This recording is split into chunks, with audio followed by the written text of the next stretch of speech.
Hello everyone, good morning. Welcome to my channel.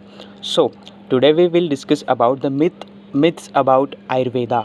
लोगों ने उसके बारे में कितनी गलत अफवाहें फैला के रखी है कि लोग जब भी कोई बीएमएस डॉक्टर अपना करियर के बारे में कुछ बताना चाहता है तो लोग उसे अलग नज़रिए से देखते हैं, लेकिन सच्चाई कुछ और है। तो आइए इस वीडियो के माध्यम से हम जानने की कोशिश करेंगे कि कैसे कैसे मिथ्स या झूठी बातें आयुर्वेदा के बारे में लोगों ने प्रचार करके रखी हुई है। सबसे पहले लोगों ने कुछ बातें फैला के रखी है, जैसे कि एक जड़ी बूटियों वाला कोर्स है, इनको तो सिर्फ पत्तियों के बारे में पढ़ाया जाता है।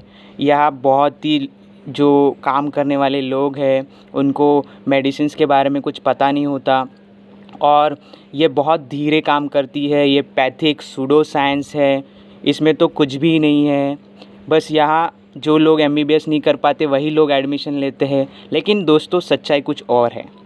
इसके पीछे बहुत से रीज़न हैं जिसके कारण से आयुर्वेद को बहुत ही लोग बुरी तरीके से गलत प्रचार में लगाए हुए हमको दिखते हैं। बहुत से मिथ्स ऐसे फैला के रखे हैं जिसको लोग सुनते ही आयुर्वेद के बारे में एक नेगेटिव विचार करना चालू कर देते हैं। जैसे इसमें तो कुछ भी स्कोप नहीं है, या तो सिर्फ जिनको एमबीबीएस नहीं मिल पाता वही बीएमएस करते हैं। क्या ये सच में सही है? एक बीएमएस स्टूडेंट होना कितना मुश्किल है, जब आप ये जानेंगे तब आपको पता चलेगा कि एक बीएमएस स्टूडेंट को कितनी सारी कठिनाइयों से गुज़र कर अपने करियर में आना पड़ता है। तो सबसे पहले मैं कुछ मिथ्स क्लियर करना चाहूँगा कि ये कोई जड़ी बूटी वाला साइंस नहीं है। ये एक लिखित साइंटिफिक बेस्ड मेडिकल साइंस है जो अपने एंशिएंट टाइम्स में हमारे जो ऋषि मुनियों ने उस समय अपनी तपस्या, ध्यान और योग से, और उसके साथ ही उन्होंने सिर्फ यही देखकर नहीं तो उन्होंने उसको प्रैक्टिकल ला के उसको रिज़ल्ट एनालाइज करके फिर उसके बारे में एकदम प्रॉपर तरीके से लिखकर उन्होंने एक शास्त्र के हिसाब से उनको प्रेजेंट किया है। तो ये कोई सूडो साइंस नहीं है। आपका नॉलेज इसके बारे में कम है, इसलिए आप ऐसी बातें कर सकते हैं, ठीक है। अगर आपको सच में लगता है कि सूडो साइंस है तो प्लीज़ आइए हमारे साथ, पढ़िए हमारे साथ, फिर डिसाइड करिए कि सच में सूडो साइंस है या फिर कही गई बातों पर ही आप सीधा ध्यान देते हैं। ऐसा नहीं है, आपका नॉलेज उसके लिए अधूरा है, इसलिए आप उसको सूडो साइंस कहलाते हैं। मैं ये साफ़ तरीके से कह सकता हूँ कि ये कोई सूडो साइंस नहीं है। जब तक कि आप उसके बारे में पूरी इन्फॉर्मेशन नहीं लेते आप किसी को ऐसे बोल नहीं सकते, ठीक है। दूसरी बात कि ये आप जब रोड्स पे देखते हैं कि ये जब लगाते हैं अपना टेंट वेंट लगा के बैठते हैं, फिर उसमें वो जड़ी बूटियाँ देते हैं ये, लेकिन वो आयुर्वेद नहीं है। उनको कोई नॉलेज नहीं है, उनको ना ही बोन्स पता है, ना कुछ पता है, ना मसल्स पता है, ना वेन्स पता है, ना स्पाइंस पता है, कितने स्पाइनल कॉर्ड्स होते हैं वो नहीं पता, उनको कुछ नहीं पता। वो बस परंपरा से चले आ रहे हैं, उनको बढ़ा रहे हैं। उनके पिताजी ने उनको बताया, वो अपने बच्चों को बताएंगे और उनके बच्चे वही करेंगे। तो वो आयुर्वेद नहीं है। आयुर्वेद वो नहीं है। आयुर्वेद एक कॉलेज में पढ़ा जाता है, जिसे टीचर्स सिखाते हैं, जिसकी प्रैक्टिस की जाती है, वो आयुर्वेद है। आयुर्वेद कोई रोड पे बिकने वाला प्रोडक्ट नहीं है। पहली बात तो ये आप ध्यान में रखिए, ठीक है। अगर आप देखेंगे तो लगभग लोग आयुर्वेद के ऊपर ऐसे देखते हैं जैसे कि बहुत धीरे काम करता है, लेकिन आपने कभी सोचा है कि आपके घर में जो भी प्रोडक्ट्स आते हैं उसमें से 10 में से कम 6 या 7 प्रोडक्ट्स आप आयुर्वेद के इस्तेमाल करते हैं। तो वो कोई कंपनी बना रही है जो अपना ब्रांड लेके तो करती है, लेकिन वो आया कहाँ से है? वो आयुर्वेद से ही आया है। जैसे आप बहुत सारे प्रोडक्ट देख सकते हैं। Just take a big example of company Patanjali, जो कि ये योगासन सिखाते हैं, लेकिन वो कंपनी बनाती क्या है? आयुर्वेदिक प्रोडक्ट्स। तो आयुर्वेदिक प्रोडक्ट्स क्या रोड पे कोई आके बता के गया था उनको? तो एक साइंटिफिक स्टडी बेस्ड प्रोडक्ट्स हैं। तो आयुर्वेद कोई ऐसा वैसा नहीं है जो आप लोग सोचते हैं। दूसरी बात, लोग जब कंपेयर करते हैं आयुर्वेद और एमबीबीएस वालों से, so there is no comparison between two pathies, क्योंकि दोनों के कंसेप्ट अलग है। एक कंसेप्ट वात पित्त कफ प्रकृति के हिसाब से चलता है, तो एक साइन एंड सिम्टम्स के हिसाब से चलता है।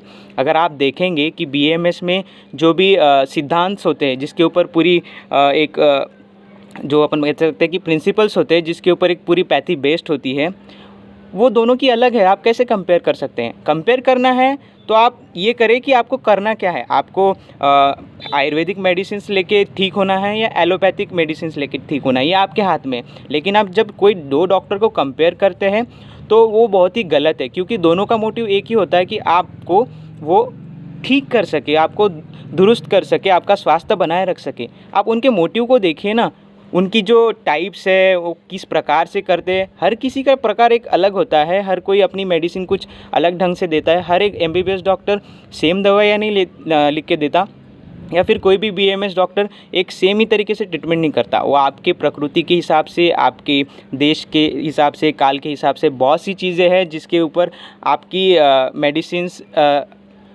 आपको रेफ़र दिया जाता है, प्रिस्क्राइब्स किया जाता है।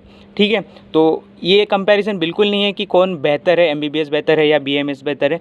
बेहतर है कि आप दोनों का स्टडी करें, आप ही खुद डिसाइड करें कि आपको करना क्या है। अगर बात करें बीएमएस में पढ़ाया क्या जाता है, तो वो सब कुछ पढ़ाया जाता है जो एमबीबीएस वाले स्टूडेंट्स पढ़ते हैं, जैसे gynaecology, physiology, anatomy, paediatrics, obs and बहुत सी चीज़ें हैं जो मॉडर्न लोग पढ़ते हैं। उसके अलावा हमको चरक पढ़ना पड़ता है, सुश्रुत पढ़ना पड़ता है, अष्टांग हृदय पढ़ना पड़ता है, माधव निदान पढ़ना पड़ता है, रोग निदान पढ़ना पड़ता है। ऐसी बहुत सी किताबें हैं जो हमें पढ़ना पड़ता है। लेकिन आप जब लोग ये सोचते हैं कि आयुर्वेदा में कुछ नहीं है, तो आप बहुत गलत सोचते हैं। आयुर्वेदा में एक बहुत ही अच्छी फील्ड है पंचकर्मा करके, जहाँ आप अपनी बॉडी को टॉक्सीफाइड जो भी हुई रहती है अपनी बॉडी इतने सालों से, उसके क्लीन करते हैं, शोधन करते हैं, उनका फिर दोषों का शमन करते हैं। फिर उसके बाद आप देखेंगे कि आपकी प्रकृति के हिसाब से आपको ये सब दिया जाता है, मेडिसिन दिया जाता है, बहुत सी चीज़ें। बहुत से लोग जब बीएमएस में आते हैं तो मोस्ट ऑफ द पीपल्स वही होते हैं जिनको एमबीबीएस नहीं मिला होता, तो कभी प्रिपेयर नहीं रहते कि बीएमएस में एक्चुअली है क्या। इसी के कारण उनके जो 3 से 4 वर्ष हो जाते हैं, उनको बस समझने में ही जाते हैं कि आगे हमें करना क्या है। तो इसी के वजह से आज लोग बीएमएस तो करते हैं लेकिन प्रैक्टिस करने को घबराते हैं। इसलिए आपको देखा होगा कि आयुर्वेदिक प्रैक्टिस करने वाले लोग काफ़ी कम हैं, बिकॉज आयुर्वेद अच्छा नहीं है ये बात नहीं है, उन्होंने पढ़ा नहीं होता इसलिए वो आयुर्वेदिक प्रैक्टिस नहीं करते। उनको एलोपैथी में इंटरेस्ट होता है, वो एमबीबीएस के लिए प्रिपरेशन कर रहे होते हैं, लेकिन उनको कोई ये मिलता नहीं है, ऑप्शन के हिसाब से ले लेते हैं, इसलिए वो कंफ्यूज हो जाते हैं। ऐसे बहुत से लड़के हैं जो आयुर्वेद पढ़ के एलोपैथी प्रैक्टिस करते हैं, उसमें भी कोई बुराई नहीं है। लेकिन बुराई ये है कि जब हम बीएमएस पढ़ रहे हैं तो उसके बारे में अच्छा पढ़े, ना कि उसके बारे में झूठ फैलाएं। अब ठीक है, लोग ये समझ लेते हैं कि ये तो बीएमएस डॉक्टर है लेकिन ये तो आयुर्वेदिक प्रैक्टिस नहीं करता, मतलब आयुर्वेद में कुछ है नहीं, लेकिन ऐसा नहीं है। उन्होंने नहीं पढ़ा होता इसका मतलब ये नहीं कि आप कुछ भी समझ लें। सो आपको लगता है कि बीएमएस एमबीबीएस से ईजी है, लेकिन ऐसा नहीं है। दोनों पैथी आप अपने बेस के हिसाब से बहुत ही सिलेबस वाइज डिस्ट्रीब्यूट किया है। फर्स्ट ईयर में आपको क्या पढ़ना है, सेकेंड ईयर में क्या पढ़ना है, थर्ड ईयर में क्या पढ़ना है, फोर्थ ईयर में क्या पढ़ना है, इंटर्नशिप में क्या पढ़ना है। दोनों पैथीज अलग अलग है, इनको कंपेयर ना करें।